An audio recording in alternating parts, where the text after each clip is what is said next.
Merci de nous rejoindre sur Espace TV. Mesdames et messieurs, témoignage exclusif pour votre plaisir. Nous sommes maintenant évidemment sur le Mont Royal. Vous allez comprendre dans un instant pour votre plaisir, mesdames et messieurs, sur Espace TV.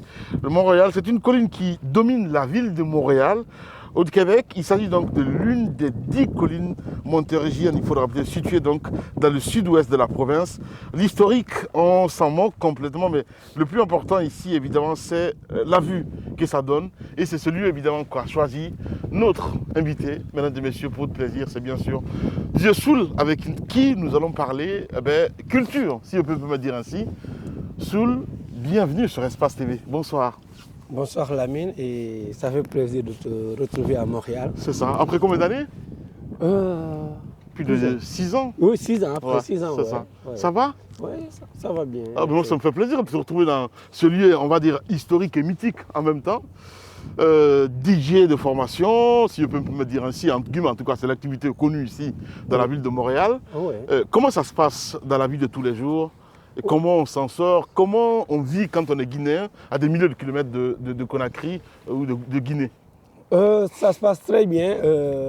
Pas facile parce que de l'autre côté, on pense à la famille et on s'ennuie un peu parce que, bon, avec moi, ça va mieux parce que je suis en pleine activité, beaucoup de demandes dans la communauté africaine, donc ça va, ça se passe bien. Ouais. Alors, Montréal, tu y es depuis combien d'années maintenant? 12 ans. 12 ans. Oui. Facile à s'intégrer ou pas du tout? Pour moi, l'intégration, ça a été facile. Ok. A été facile. Dans quel sens exactement? Dans quel sens? Je suis venu en pleine demande de DJ. Donc, je suis venu ici un 31 décembre 2011. Ok. Donc, le 1er décembre, j'étais en activité. Ouais. Et jusqu'à aujourd'hui, donc ça va, ça se passe bien. Ouais. Comment ça se passe avec nos communautés? Je n'ai pas envie de la communauté guinéenne parce que je sais que tu es sollicité par beaucoup de communautés, de pays, si je peux me dire ainsi. Comment ça se passe dans la vie de tous les jours? Et comment on se planifie justement par rapport aux demandes? Ça se passe très bien. Ouais. Il y a beaucoup d'événements. Donc là, je ne suis pas seul. J'ai une maison de communication et de multimédia. Donc justement. je fais le placement aussi des DJ, de différents événements et dans les boîtes de nuit. Donc ça me permet de me libérer un peu. Ouais. Donc il y a toute une communauté derrière moi aussi de DJ. Je vois. Et comment on s'organise avec ça? Le goût, ce que les mélomanes attendent de vous exactement. Comment ça se passe? Très bien. Bon, dans mon équipe, il y a différents DJ de différentes communautés. Il y a des Burkinabés, Congolais, Maliens, Haïtiens et Colombiens. Donc c'est ça, je me planifie par rapport à l'événement et pour faire le booking aussi. Donc je pose tellement de questions. On fait des rencontres parce que c'est professionnel, on est payé pour ça et tout se passe par contrat. Donc on se rencontre, je demande ce qu'ils veulent.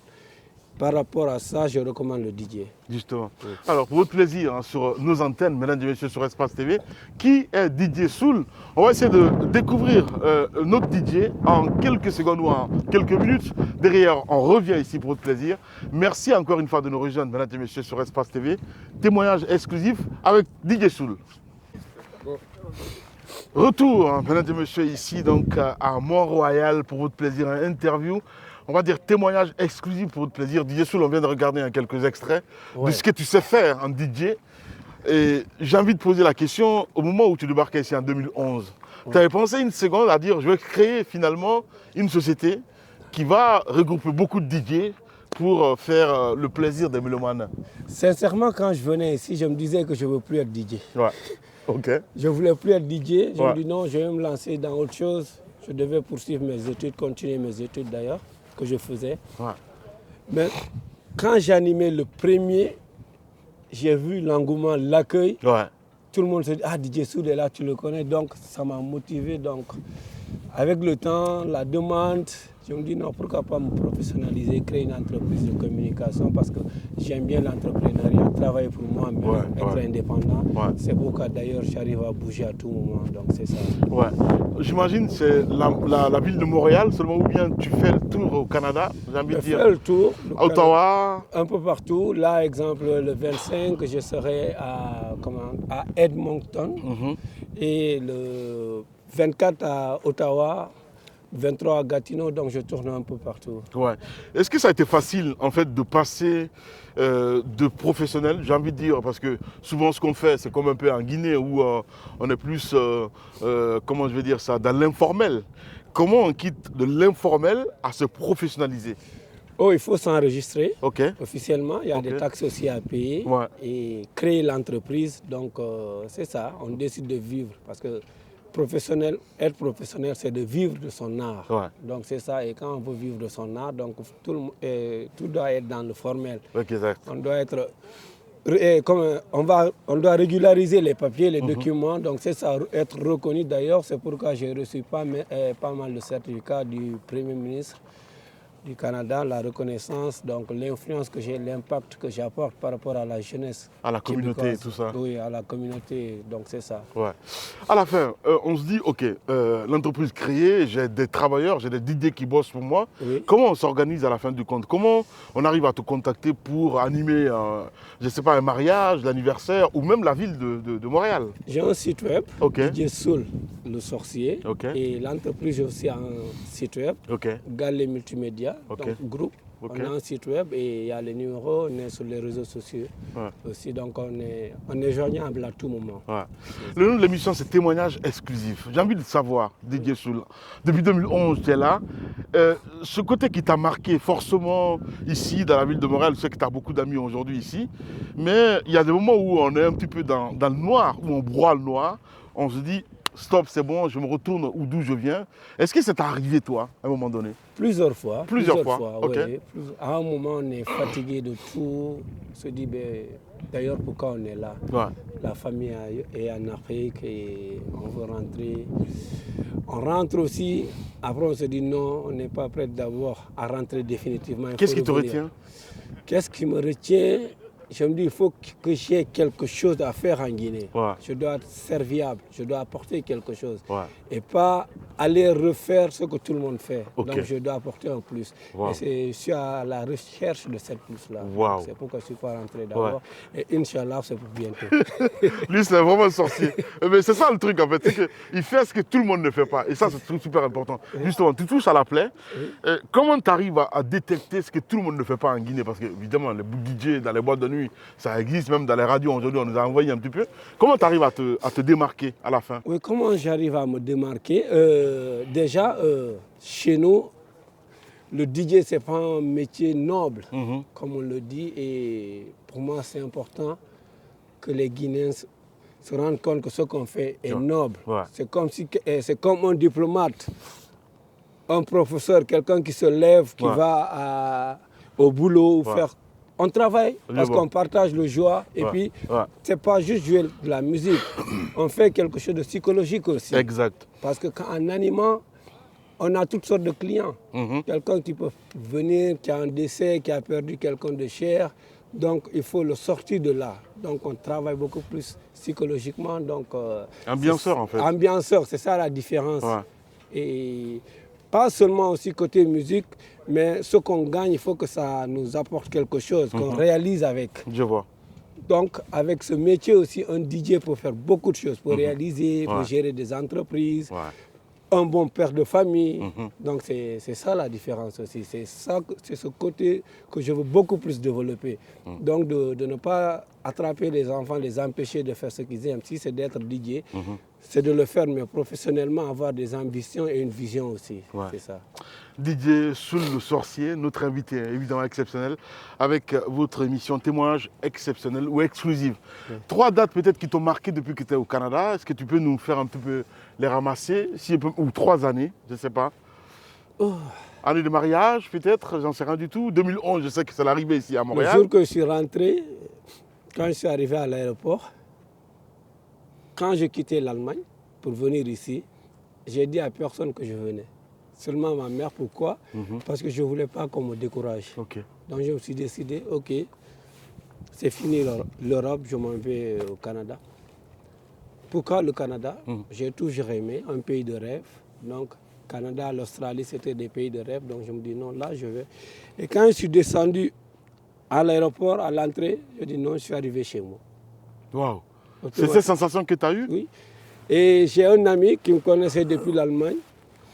une semaine, 1 mois, 2 mois, ils me demandent, tu es sûr que tu veux rester ici? Il n'y a rien ici. Je dis non.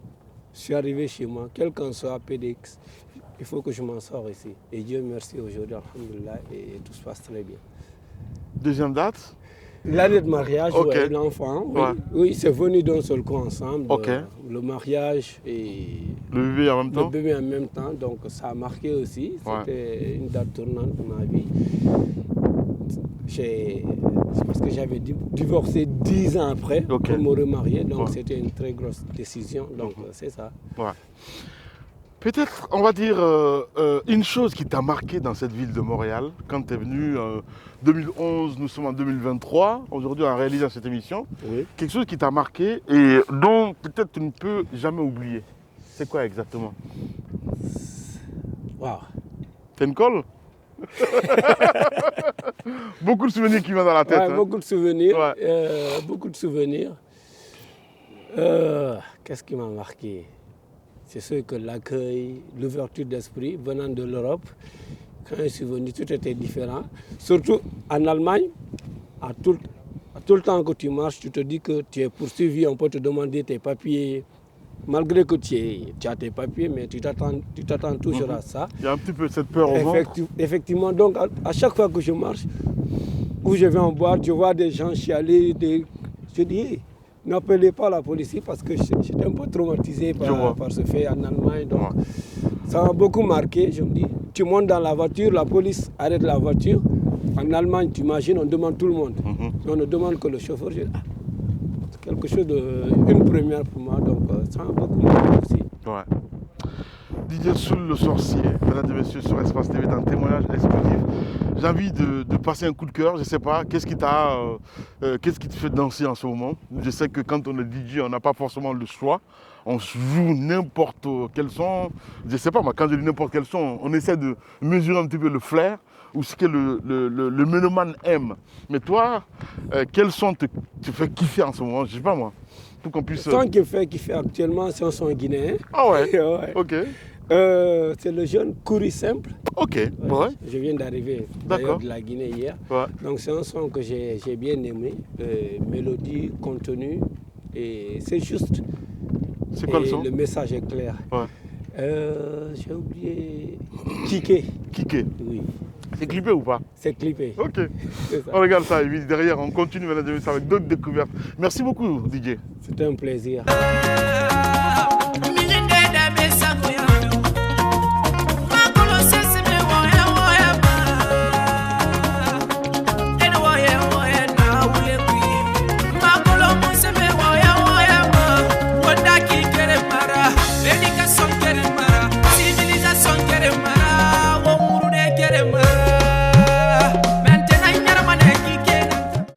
Toujours ici à Montréal, mesdames et messieurs, sur Espace TV, témoignage exclusif à la rencontre de ces Guinéens qui nous rendent fiers après Didier Soul, un autre entrepreneur guinéen que nous rencontrons ici, évidemment, qui est un ami intime, il faut le rappeler, parce que je le connais personnellement. Soufiane Touré, bienvenue sur ce plateau, bonsoir. Bonsoir. Comment ça va? L'ami. Ça va très bien. Ça va bien? Oui, ça va, ça va. Heureux de te retrouver ici après Évidemment. plus de 10 ans, hein, il faut le rappeler. Plus de 10 ans, oui. Waouh. Moi aussi. Waouh. Très heureux de te retrouver. Je ne sais pas quelle question il faut le poser en fait. J'ai envie de comprendre, Soufiane. Quand Oui. on vit dans des pays comme ça, Oui. à Montréal, surtout moi je te trouvais ici, Ouais. je me souviens, nul ne t'est en concours, peut-être je n'aurais même pas resté une semaine ici à Montréal. Effectivement. Il faut le rappeler hein, Oui. aux téléspectateurs. Ouais. À la fin, tu t'es installé là, ta famille est là. Ouais. Qu'est-ce qui te retient tous les jours dans cette ville? En tout cas, moi aussi, la ville, je trouve que c'est une ville paisible, Ok. très accueillante. Ouais. C'est bon pour vivre vraiment en famille, Ok. parce qu'il y a la tranquillité. Ouais. L'éducation des enfants, c'est Exact. qui m'a beaucoup retenu. Ouais. L'éducation des enfants. Oui. Et Oui. surtout, cette chance peut-être de leur procurer cette éducation peut-être qu'on ne peut pas avoir en Europe. En Europe, oui. Il y Ouais. a moins de problèmes par rapport à l'éducation des enfants. Hein. Ouais. Tu peux les laisser partir tranquillement. Justement, c'était la question d'ailleurs que j'allais te poser. ouais. Comment ça se fait, le manque de famille? Parce que j'imagine, tu vis plus en Guinée aujourd'hui qu'ici, à Montréal. Oui, évidemment. Mais je suis tout le temps en contact. Ok, Avec la nouvelle technologie, tu peux pouvoir être en contact avec la famille, c'est vrai. avec les vidéos. Ouais. Ça te permet de rester chez nous, Mhm. pouvoir aussi servir dans notre propre pays. Ouais. Et aussi tout en étant en contact avec la famille ici. Ça, c'est extrêmement important. Ouais. Ouais. Comment vient le déclic à dire, ok, c'est bien Montréal, ben, je fais ma vie, je sais un peu comment ça se passe, et tu dis, mais je pars en Guinée en fait, parce que c'est chez moi. Comment ça se passe dans la tête en ce moment-là? On doute un petit peu ou pas du tout? On peut douter, on se pose toujours la question, qu'est-ce qu'on va faire là-bas? Ok. Par rapport à tant d'années que nous sommes ici. Mais à un moment donné, tu te décides. Tu dis, écoute, je peux être utile aussi dans notre pays. Par rapport à l'expérience qu'on a vécue ici, Ouais. on peut transporter ça chez nous Ok. pour pouvoir servir aussi. Ouais. S'il faut, employer d'autres jeunes. Exact. Le savoir-faire. Le savoir-faire, Ouais. ça c'est extrêmement important dans l'entrepreneuriat. Ouais. Combien d'années de vie ici, à Montréal? 20 ans. 20 ans. 20 ans. En 20 ans, forcément, des Ouais. choses qui t'ont marqué. Oui, évidemment. Je ne sais pas, est-ce que tu peux nous énumérer un petit peu certaines situations Oui, où tu te disais, peut-être c'était fini, il faut que je rentre, je ne sais pas moi. Oui, il y a beaucoup de choses qui m'ont marqué. Ouais. Je sais qu'il y a l'amitié qui est là. J'ai Ouais. des amis, j'ai eu de très bons amis. Ouais. Grâce à l'accueil souvent qui nous retient dans les pays comme ça. Ouais. Parce que c'est très loin de chez nous. Exact. C'est pas quelqu'un. Ouais. Voilà, c'est pas comme l'Europe, Ouais. qui est si proche de l'Afrique. Mhm. Pour certains qui voyagent beaucoup, ils le savent. Ouais. Ici, quand tu as de bons accueils, les gens qui t'ont accueilli, tu peux pouvoir rester Mhm. tout en disant que, écoute, ça m'a beaucoup donné. Ouais. Disons comme ça, le pays là m'a beaucoup donné. Ouais. J'ai créé mon entreprise ici, j'ai fait pas mal de choses quand même. Mhm. J'ai constitué ma famille. Ouais. Le pays m'a beaucoup servi, Je m'a vois. beaucoup donné. Ouais. Et cela m'a permis. Mais quelques dates peut-être qui t'ont marqué à la fin. Tu te dis, c'est le mariage, je le posais tout à l'heure la question Ouais. bien avant toi, il y avait DJ Soul sur, Ouais. sur ce plateau. Ouais. C'est le mariage, c'est la création de l'entreprise ou c'est plutôt le retour en Guinée? Je ne sais pas. Je prends trois Moi, choses comme ça. Moi, le mariage. Le mariage, d'accord. Si je ne m'étais pas marié, Ouais. avoir une femme et des enfants ici, Ouais. forcément j'allais quitter. Ok. Oui, j'allais quitter. À ce point? Oui, si. Parce que tu te trouvais un peu isolé aussi. Ok. Ouais, tu te trouvais un peu isolé. Ouais. Mais comme je disais, il y avait le mariage, il y avait des amis, Mhm. et puis à la fin, tu t'es créé quelque chose, un monde Ouais. dans l'entrepreneuriat. Cela te permet de rester. Parce que tu te dis le matin, j'ai quelque chose à faire. Mhm. C'est vrai. À part de ça aussi, Ouais. dans le mariage, il y a des enfants. C'est vrai. Donc, si tout L'éducation va des bien enfants. de ce côté, Ouais. forcément, tu restes attaché à ce pays. Forcément. Donc, ça m'a marqué. Le Ouais. mariage, je vais prendre ça parmi ta Je vois. Et là- Et pourquoi Montréal? Parce qu'il y a, Oui. je sais pas, Il y a Toronto. il y a Toronto, il y a C'est la d'autres plus grande ville. Ouais, justement. Il y a d'autres villes aussi. Pourquoi Montréal pour toi? Non seulement pour pas mal de personnes qui parlent le français, Ok. Montréal, ça te retient. Parce que c'est francophone. Francophone, ça te retient. D'accord. Même si je parle d'autres langues, Ouais. mais un endroit francophone, ça te retient forcément si tu parles le français. Ouais. Disons comme ça. Ouais. Soufiane Touré est notre invité. Peut-être un coup de cœur à la fin, avant de partir. En 20 ans ici, tu fais la navette entre la Guinée Ouais, et ouais, Montréal. ouais. Peut-être un titre qui te fait bouger en ce moment, ici, forcément. Enfin, en 20 ans, moi j'ai de bons souvenirs. Franchement, parmi les souvenirs, voilà. Je viens de quitter la Guinée, Ouais. il fait chaud, le froid, Ouais. beaucoup de personnes n'aiment pas. Donc c'est quelque chose qui me manque aussi. Ouais. Il y a des moments où ça me manque énormément. Ouais. Et puis l'accueil. À chaque fois que je quitte là-bas, je viens, je suis bien accueilli, sincèrement. Ça, Que c'est ça soit côté gouvernemental, que Ouais. ça soit côté amical ou la famille. Donc ça me permet franchement d'être attaché à ce pays. C'est Je quelque chose qui vois. me marque énormément. Ouais. J'ai le plaisir. La ressource, si on La peut me ressource, dire. ouais. Merci beaucoup en tout cas, Soufiane, Merci de nous avoir accueillis chez toi. Ravi de te voir. Ravi de te revoir Ouais, moi c'était aussi. en sourdine. Ouais. Chaque chose a son temps. Évidemment, Et puis c'est bien ça. Voilà. Témoignage exclusif sur Espace TV, mesdames et messieurs, avec vous et avec nos téléspectateurs. On essaye de comprendre, évidemment, ceux qui font la fierté de notre pays à l'international. L'émission continue dans un instant.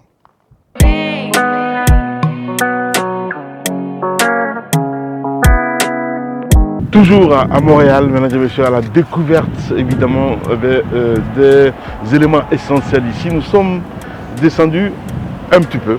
Là, on était en hauteur avec nos amis du côté de Montréal. Donc nous sommes à l'extrémité carrément, ici où démarre carrément tout le périple pour découvrir. Si en tout cas vous devez faire un saut du côté de Montréal, il faut faire un tour parce que ça se passe là également aussi, surtout de nuit. Merci de nous rejoindre sur Espace TV.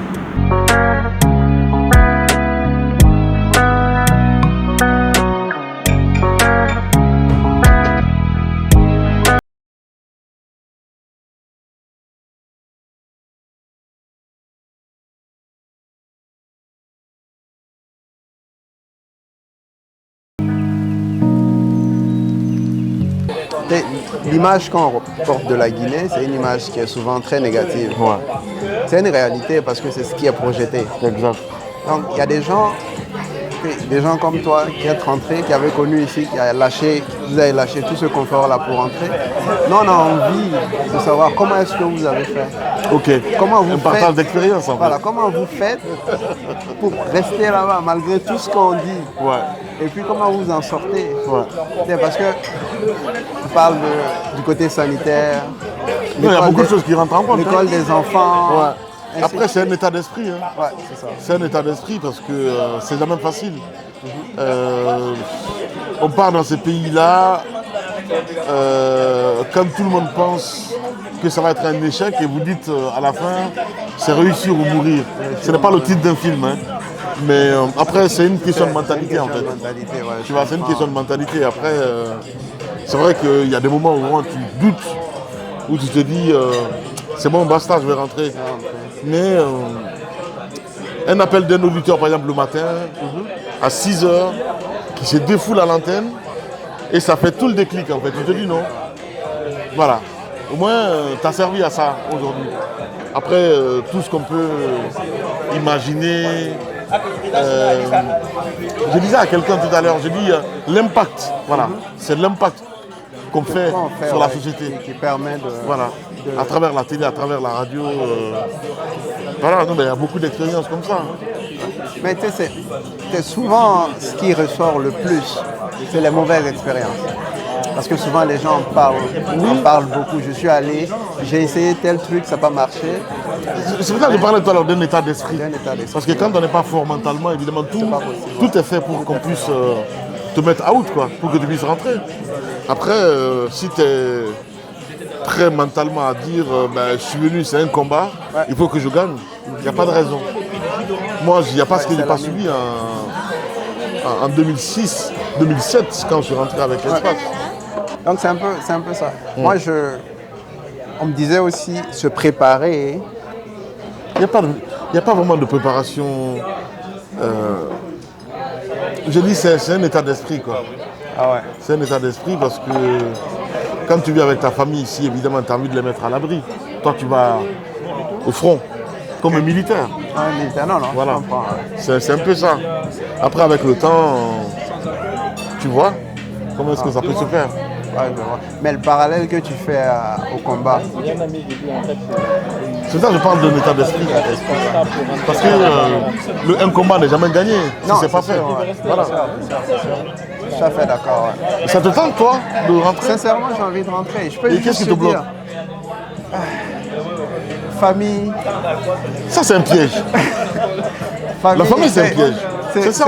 Moi, je veux te dire, quand je vais à Paris et je sais que demain je vais bouger, mais je ne passe jamais la nuit à la maison pour quitter le matin, voir les enfants partir. Parce qu'après, émotionnellement, voilà, ça fait un truc. C'est ça en fait le truc. Moi, c'est beaucoup ça. La famille, tu te dis, bon, si je vais maintenant, ils sont petits, est-ce qu'ils vont se rappeler de moi?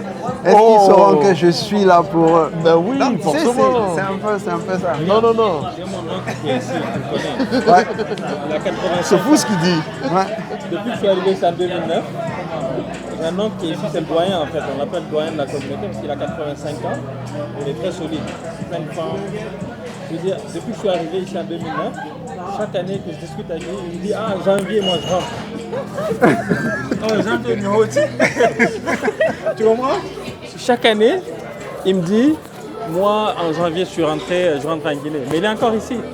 Pourquoi? Parce qu'il a des attaches au Québec, il a des attaches au Canada. Donc c'est difficile pour lui de laisser tout ça puis rentrer en Guinée. Puis c'est les gens qui sont sortis de la Guinée avant l'indépendance de la Guinée. Waouh. T'imagines? Avant l'indépendance de la Guinée, ils sont sortis. Ils ont fait la France, ils ont fait l'Europe, il a fait l'armée française. Puis il a immigré au Canada en 1976. Donc, 73. 76. 76. Donc okay. c'est parmi les premiers avec M. Touré qui a fait... c'est ça. Touré que j'ai rencontré d'ailleurs. Voilà, M. Touré, M. Gadir Diakité, tous ces gens-là sont arrivés ici au milieu des années 70. Ils ont créé les premières associations guinéennes. Chaque fois, il dit l'année prochaine. Mais depuis que je suis arrivé ici en 2009, chaque fois que je parle avec mon oncle, ah non, moi je suis fatigué d'ici, avec l'hiver, etc. Il faut que je rentre. Mais tu es ancré en fait dans la culture d'ici ou dans la routine d'ici aussi, tu vois. Et c'est la même chose pour nous les jeunes. On commence à fonder une famille, on a une femme, des enfants, on a un premier enfant qui est jeune. Puis là, tu penses justement à la Guinée, tu penses à toutes les contraintes, à tout ce que tu vois sur les réseaux sociaux, tout ce que tu vois à la télé. Tu as l'impression que c'est la catastrophe là-bas, donc tu ne fais pas le premier pas. Et chaque année, tu reportes, tu dis, OK, quand mes enfants vont grandir un peu, je vais le faire. Justement, moi je pense, d'ailleurs j'en parlais ce matin avec une amie, je pense que le piège qu'on fait, c'est que justement, vu qu'on est tellement dans la routine, je pense que si on veut rentrer, il faut s'arrêter un moment et se dire, OK, je veux rentrer, je me donne un deadline, puis je me fais un plan pour rentrer. Exactement. C'est ce qu'il faut faire. Sinon, on va toujours être dans la routine, ça va continuer, ça ne va jamais s'arrêter. Ouais. Il faut se faire un plan. Te dire, OK, moi d'ici 5 ans, il faut que je rentre, et voici mon plan. Et tout ne peut T'as pas fait être un essai prêt. toi ou pas du tout? Un essai. Là, en fait, je commence à retourner de plus en plus. J'ai quitté la Guinée en 99. Donc, ça fait 24 ans, 23 ans maintenant, tu vois, que j'ai quitté. Vécu en France 10 ans, puis arrivé au Canada en 2009. Donc, depuis là, je suis au Canada. Avant, je rentrais tous les 5 ans. Donc, je suis allé la première fois en 2003, ensuite en 2009.